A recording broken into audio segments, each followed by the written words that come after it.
Next up is Sándor Lau from our Portland show less than 2 weeks ago. Sándor is an Eagle Scout, Fulbright Scholar, writer, and filmmaker.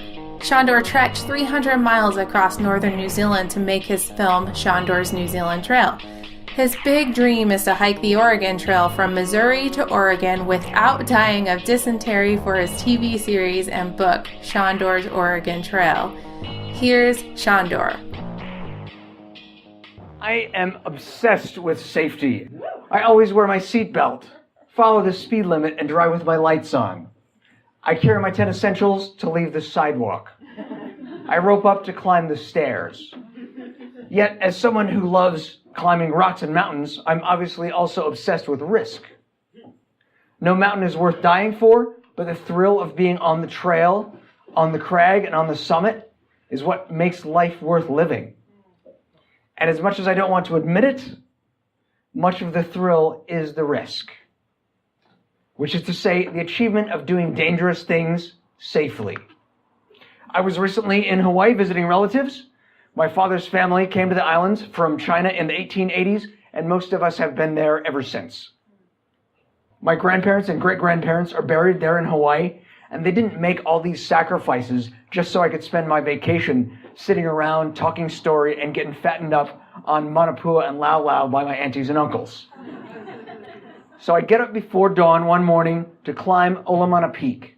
It's only 1,600 feet of elevation gain, and it looks out over the Ko'olau Cliffs, where King Kamehameha the Great won the decisive Battle of Nu'uanu to complete his conquest of the island of Oahu and threw many of his enemies to their deaths at the bottom of the cliffs.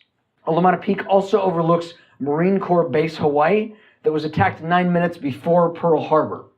And from the summit of Olamana Peak, you can also see Hawaiian Memorial Park Cemetery, where my grandparents who survived Pearl Harbor enjoy some of the finest views the dearly departed could ever ask for. And yes, I read the reports that say Olamana Peak is a dangerous knife-edge ridge that people have died on, which I interpret to mean it's dangerous for clueless tourists, not for Sándor.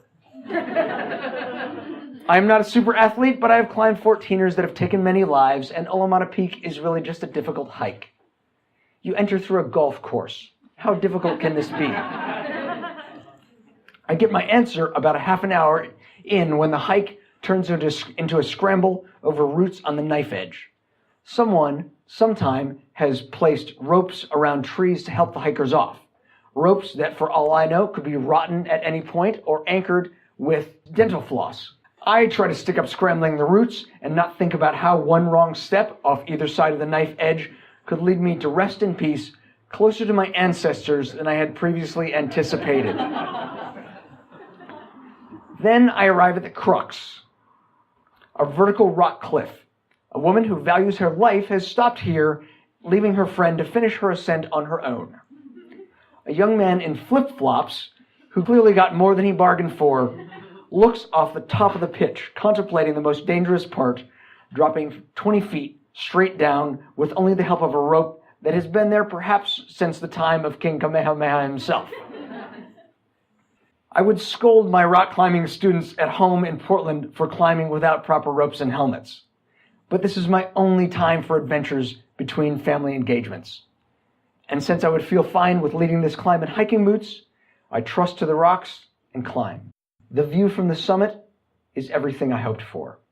I can see the lower knife-edge peaks of Olamana Ridge, the mist lit up by the early morning sunlight on the Ko'olau Range, and the cemetery from which my grandparents have a clear view of me working off the lau lau and manapua. I'm just pulling out my drone to capture the view with a circling video that should light up my Instagram when some other hikers arrive. 2 surfer bros from the mainland and one of their girlfriends. We simultaneously receive the same alert on our phones. Ballistic missile threat inbound to Hawaii. Seek immediate shelter. This is not a drill. Rocket Boy and the Donald have been calling each other names, but I was not expecting this. Google tells me a missile could arrive from North Korea in 12 minutes. Girlfriend is crying and calling her mom to tell her she loves her. I'm trying to reach my own parents and relatives. I didn't imagine ending it this way.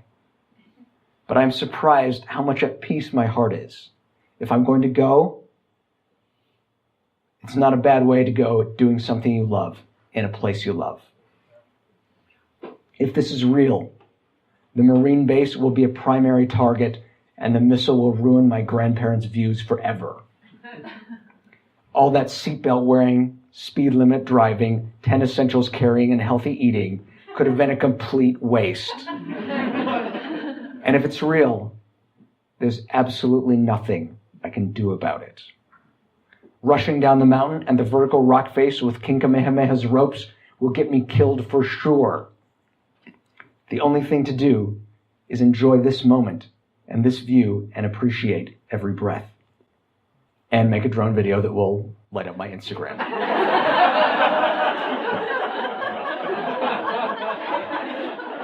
There's no instruction manual for doing dangerous things safely with ballistic missiles involved. And if it's fake, the only thing to do is enjoy the view and appreciate every breath and make a drone video that will blow up my Instagram.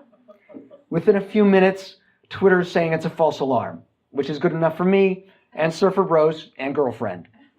My uncle finally gets back to me saying he was busy having breakfast when I called, that there's probably nothing to worry about, and he can really recommend the pancakes at the Lily Koi Cafe. Good thing I worked off a few calories before the fattening up starts again. Having just survived nuclear war, I am particularly careful descending the vertical rock face. It would be beyond tragic to die today in an ordinary rock climbing accident. And when I get back to the house, I hug my auntie and my mom and dad, and I tell them I love them. And that night, when my uncle once again tries to fatten me up with butterfish, crab, and Peking duck, I give in to temptation. I think my grandparents would want me to.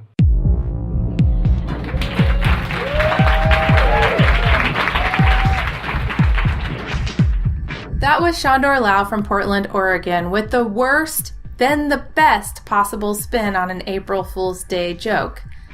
Except it wasn't April Fool's Day, and it wasn't a joke. It was just a very big accident that led to thousands of people questioning what it was going to feel like to get blown up and die. I'm so glad it wasn't real, of course, but it's great perspective that even when death is thought to be inevitable, you just keep doing whatever you're doing. In Sándor's case, he completed that drone video and he has shared the link with us. You can access it on our Field Notes page and see his amazing footage from the top of Olamana Peak. Go to www.boldlywentadventures.com/listen to access this week's Field Notes page. And Sándor's interested in publishing his Hawaiian missile crisis story, so if you have a suggestion or idea about where or who he should work with in order to do that, send us a message.